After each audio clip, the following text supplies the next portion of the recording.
यह बंगाल विभाजन का सेकेंड पार्ट है। अगर आपने फर्स्ट पार्ट नहीं देखा तो आई बटन में क्लिक करके आप फर्स्ट पार्ट देख सकते हैं। तो हमने फर्स्ट पार्ट में बताया था कि एकदम से 7 जुलाई 1905 को शिमला से बंगाल विभाजन की सरकारी घोषणा कर दी गई। अब 20 जुलाई 1905 ईस्वी को विभाजन की संपूर्ण योजना लागू होना निश्चय हुआ। बंगाल विभाजन ने राष्ट्रीय एकता पर कठोर प्रहार किया था तथा हिंदू मुसलमान एकता को तोड़ने की कोशिश की गई थी, जो कामयाब रही। बंगाल में सांप्रदायिकता का बीज बोकर कर्जन ने भारत में सबसे पहले पृथक मुस्लिम क्षेत्र बनाने का रास्ता साफ कर दिया और उस समय सबसे पहले पृथक मुस्लिम क्षेत्र बनाना आसान था, क्योंकि मुसलमान ज़्यादा पढ़े लिखे नहीं होते थे और उस वजह से उनके लिए आसान था उनको भड़काना। लेकिन बंगाल प्रांत में इस निर्णय का कड़ा विरोध किया गया। विरोध की पहली शुरुआत विक्रम से हुई। विभिन्न वर्गों के लोगों ने इसका विरोध अलग अलग कारणों से किया। सामान्य जनता को भय था कि उन्हें अब नौकरी नहीं मिलेगी, इसलिए मध्य वर्ग में बंगाल विभाजन का विरोध किया। व्यापारियों ने इसका विरोध इसलिए किया कि इसके कारण उनका चावल उद्योग प्रभावित हो रहा था। भूस्वामियों का विरोध का कारण था कि उन्हें भूमि सुरक्षा की असुविधा होगी तथा उन्हें 2 क्षेत्रों में अलग अलग लोगों को नियुक्त करना होगा। वकीलों ने इसका विरोध किया क्योंकि 2 न्यायालय होने पर उनका काम कम हो जाता। राजनीतिज्ञों ने विरोध किया क्योंकि राजनीतिज्ञों को परिषद की व्यवस्था बनाने में कठिनाई होती। इन कारणों के अलावा बंगाल विभाजन का विरोध कर्जन की प्रतिगामी नीति के कारण भी किया।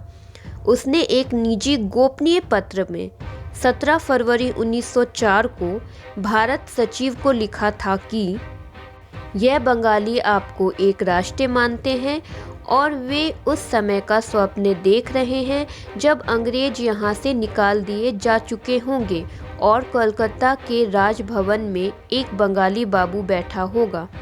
वे लोग निश्चय ही अपने इस स्वप्न को साकार करने में किसी बाधा को उपस्थित करने को अच्छा नहीं मानते। यदि हमने इस समय तनिक भी शिथिलता दिखाई और उनके शोर से हम पीछे हट गए तो बंगाल को पुनः कभी भी जीतने में सफल नहीं होंगे। कांग्रेस ने भी अपने 1903 से 1906 तक प्रत्येक सत्र में बंग भंग का विरोध किया तथा इसे रद्द करने की मांग की। इसके विरोध में लगभग 2000 जनसभा भी की गई। कोलकाता के टाउन हॉल में 5 जनसभा हुई, जिनमें संयुक्त बंगाल के हिंदू मुसलमान, राजा महाराजा, नवाब जमींदार, शिक्षित अशिक्षित सभी लोगों ने भाग लिया। ब्रिटिश इंडिया एसोसिएशन तथा बंगाल लैंड होल्डर एसोसिएशन जैसे संगठनों ने भी बंगाल विभाजन का विरोध कर इसे रद्द करने की मांग की। 70,000 लोगों के हस्ताक्षर का एक आवेदन पत्र भारत सचिव को भेजा गया। फिर भी जब विभाजन रद्द नहीं हुआ तो बहुत सारे तरीकों से विरोध प्रदर्शन किया गया, जैसे ब्रिटिश माल का बहिष्कार, 12 महीने का राष्ट्रीय शोक मनाया गया। 7 अगस्त को लगभग 50,000 छात्रों ने शांतिपूर्वक ढंग से काले झंडे लिए रैली निकाली तथा विरोध स्वरूप लॉर्ड कर्जन के पुतले फूके गए। 16 अक्टूबर को जिस दिन विभाजन होना था उस दिन संपूर्ण बंगाल में हड़ताल हुआ। फेडरल हॉल में आनंद मोहन बोस की अध्यक्षता में 60,000 लोगों की एक सभा हुई, जिसमें पूर्ण स्वदेशी आंदोलन का प्रस्ताव पास किया गया तथा विदेशी बहिष्कार तथा राष्ट्रीय शिक्षा को बढ़ावा देने का निश्चय किया गया। कर्जन ने मुसलमानों को इस आंदोलन से दूर रखने की कोशिश की, लेकिन काफी संख्या में राष्ट्रवादी मुसलमान भी इसमें शामिल हुए। उनमें थे अब्दुल रसूल, लियाकत हुसैन, अब्दुल रहीम गजनवी, यूसुफ बहादुर खान, मोहम्मद इस्माइल चौधरी इत्यादि नेताओं ने आंदोलन में हिंदुओं का साथ दिया।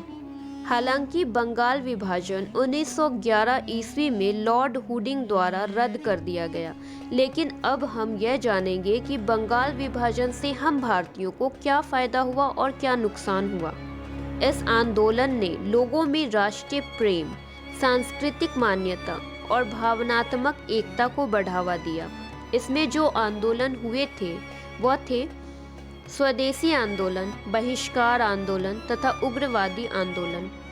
स्वदेशी आंदोलनों के कारण स्वदेशी लघु उद्योगों का विकास हुआ, लोगों में समाजवादी विचारधारा का प्रादुर्भाव हुआ, आत्मनिर्भरता तथा आत्मशक्ति का नारा देश में बुलंद हुआ और साथ ही राष्ट्रीय शिक्षा का सर्वाधिक विकास भी इसी दौर में हुआ। बंगाल नेशनल कॉलेज, राष्ट्रीय शिक्षा परिषद, बंगाल तकनीकी संस्थान आदि राष्ट्रीय संगठनों की स्थापना हुई। यह तो हुई फायदों की बात। अब हम बात करेंगे इस बारे में कि हमें क्या क्या नुकसान उठाना पड़ा। दिसंबर 1906 ईस्वी में मुस्लिम लीग की स्थापना हुई, जिसका गठन बंगाल में हुआ। यह इसीलिए हुआ क्योंकि मुसलमानों के एक बड़े भाग ने बंगाल विभाजन आंदोलन में भाग नहीं लिया था। इसी के परिणाम स्वरूप 1907 ईस्वी में बंगाल में भीषण दंगा हुए और मौके का फायदा उठाकर 1909 ईस्वी में मॉल मिंटो अधिनियम में मुसलमानों के लिए पृथक निर्वाचन की व्यवस्था कर दी गई। इसका एक और गंभीर परिणाम 1947 में पृथक देश पाकिस्तान के रूप में उभरकर सामने आया। राजनीति में धर्म के प्रवेश की ये घटना भारत को आज तक प्रभावित कर रही है। तो आप सभी को ये वीडियो कैसा लगा? अच्छा लगा तो लाइक करें, शेयर करें और हमारे चैनल को सब्सक्राइब करना ना भूलें। तो मिलते हैं अगले वीडियो के साथ।